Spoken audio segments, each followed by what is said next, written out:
Bonjour, dans cette vidéo je vais vous montrer rapidement comment mettre en couleur une planche de bande dessinée avec l'outil Adobe Photoshop. Alors, pour commencer, première chose qu'on va faire, c'est que vous allez ouvrir un document. Alors je vais le fermer. Donc voilà, je vais ouvrir ma planche, voilà, qui est tirée du bouquin, ce bouquin-là, The Complete Art of Comic Book Inking. Donc c'est un bouquin sur l'ancrage dans bande dessinée américaine. Voilà. Alors, ici, j'ai ma planche. Alors, première chose qu'on va faire déjà, c'est de choisir le mode de couleur qu'on va utiliser.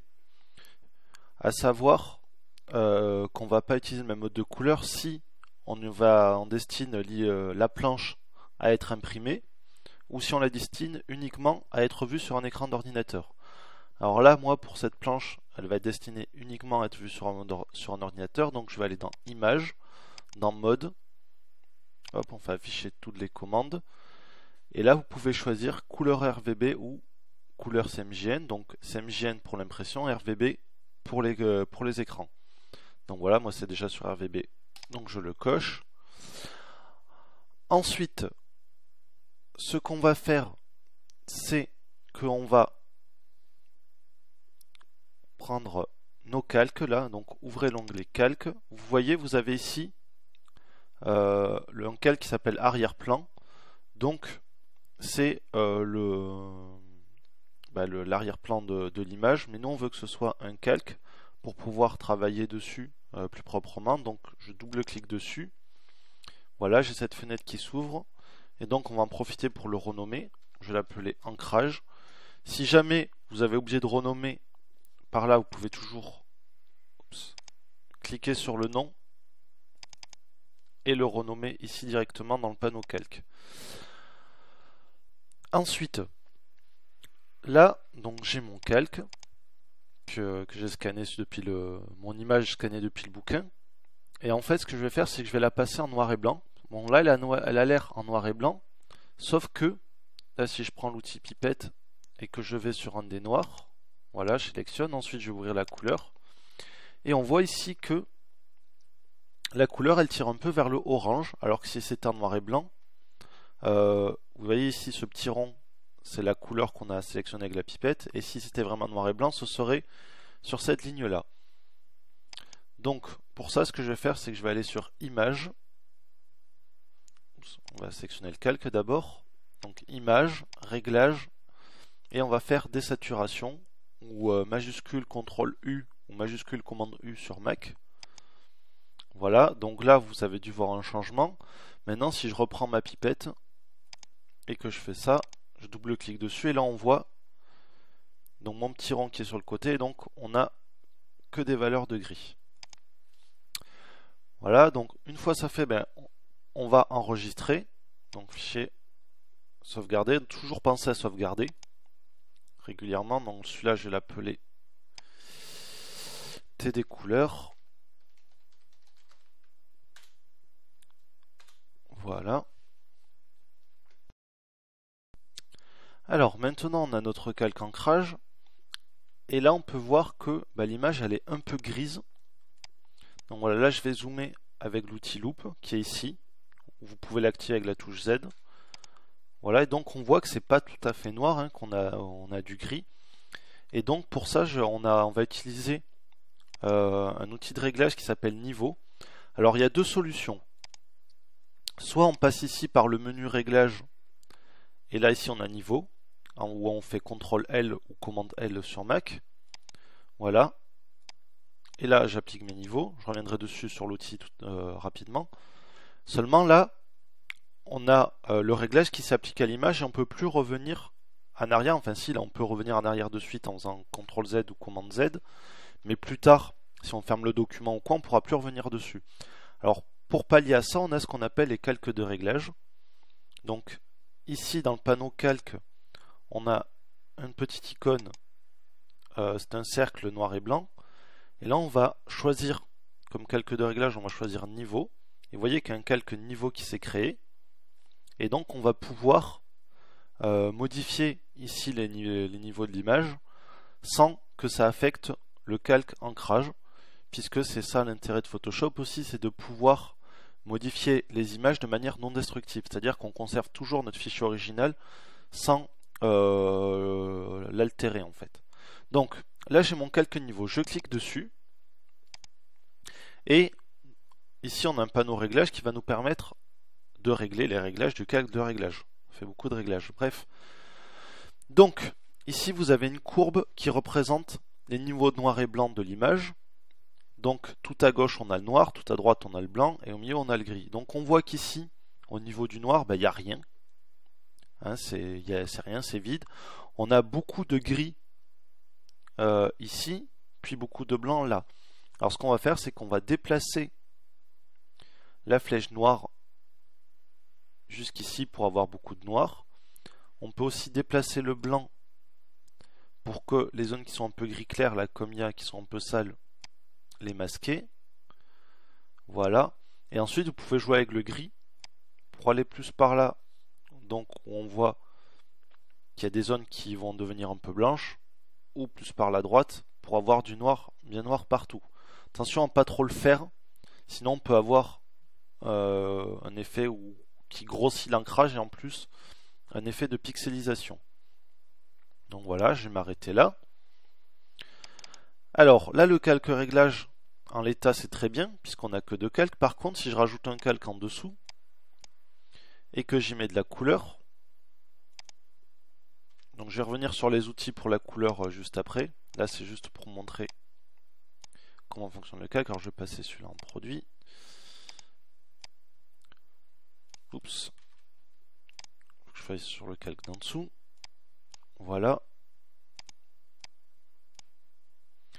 Donc je mets quelques couleurs. Vous voyez. Là, si je masque mon calque de réglage, on voit comment sont les couleurs que j'ai choisies.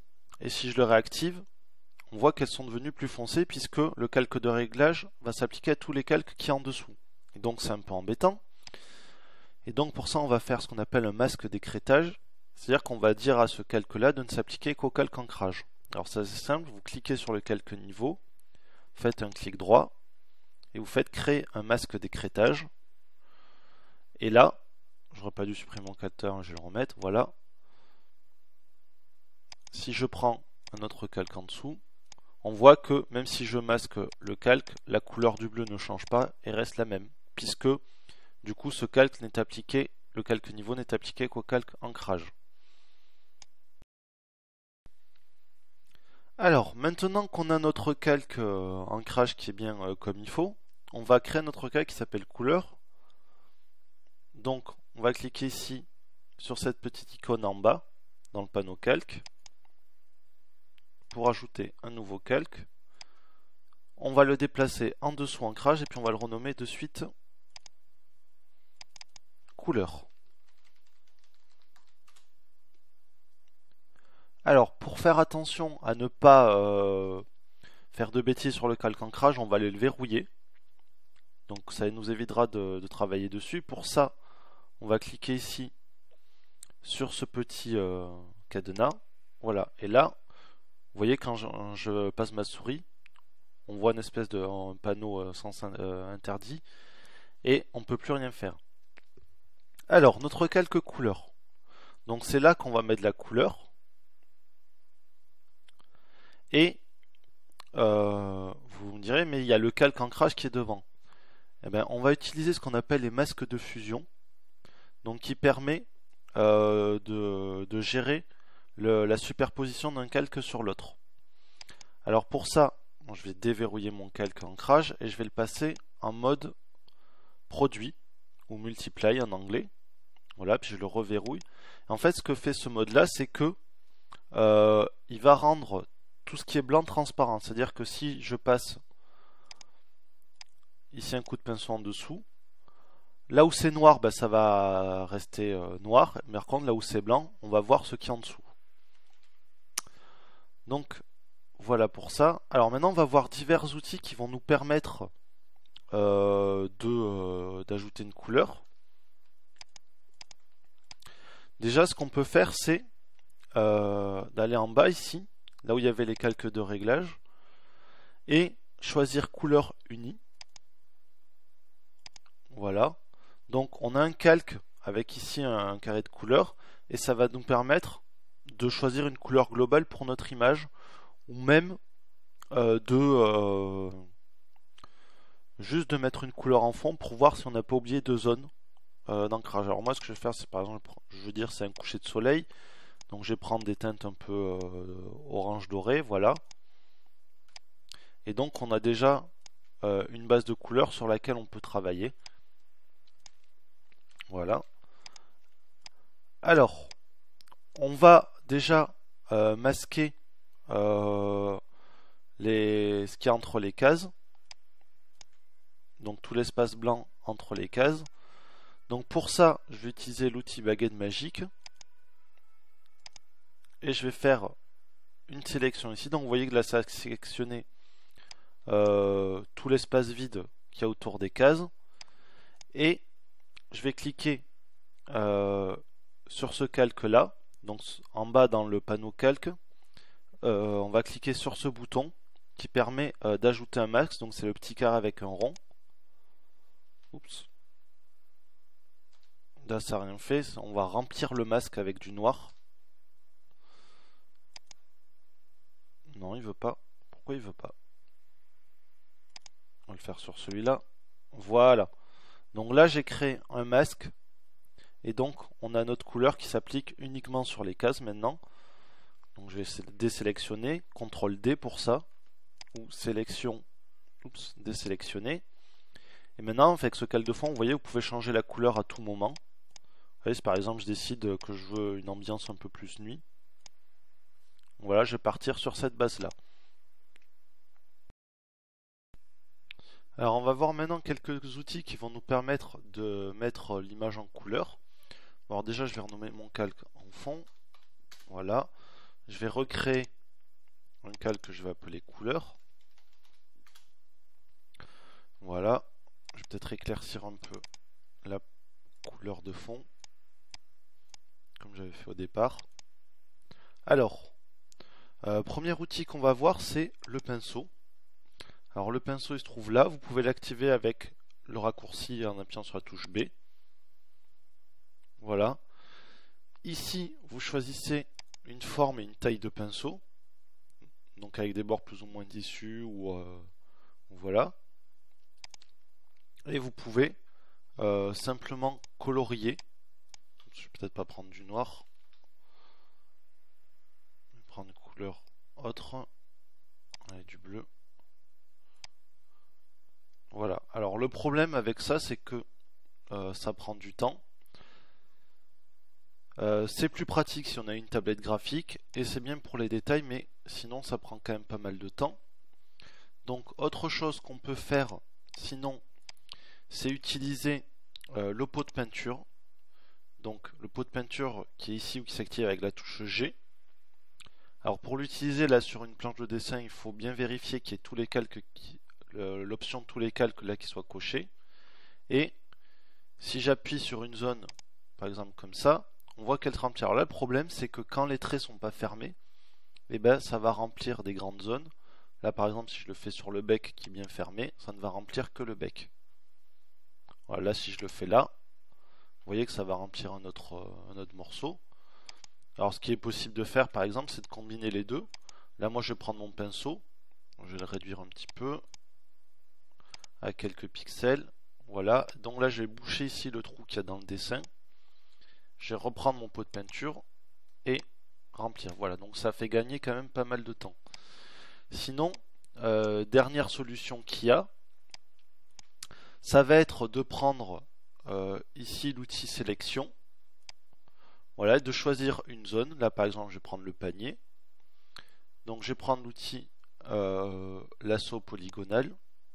Donc je vais cliquer puis tracer des lignes. Voilà, de préférence là où il y a le dessin.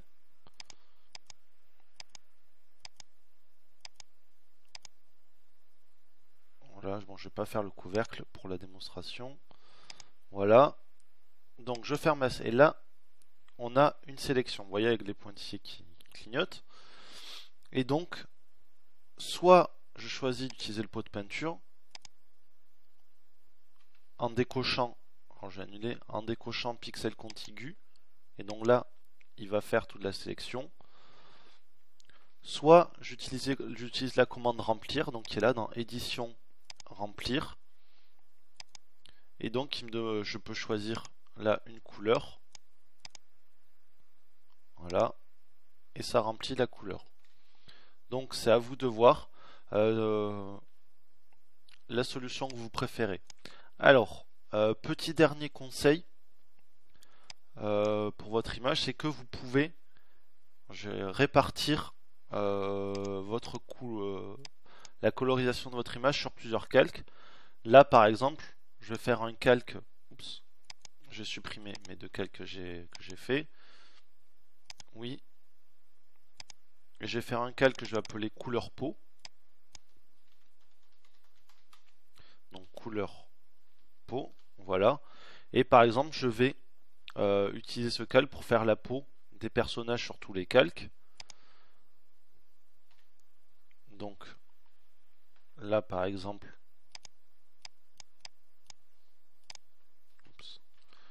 on va dire que je vais colorier là, puis le personnage là. Je sais plus lequel c'est, je crois que c'est elle. Voilà, là, là. Et si jamais je suis pas content, ben, soit je peux utiliser des outils de réglage pour changer la couleur, donc par exemple teinte saturation, voilà, et je vais pouvoir changer la couleur de la peau sur tous les calques, voilà. Donc vous pouvez soit travailler par couleur ou par objet. Genre en fait un calque avec la couleur juste pour le ciel, un calque avec que l'oiseau, et comme ça va vous permettre d'être plus souple au niveau de la gestion des couleurs. Voilà, donc cette vidéo est finie, maintenant c'est à vous de jouer.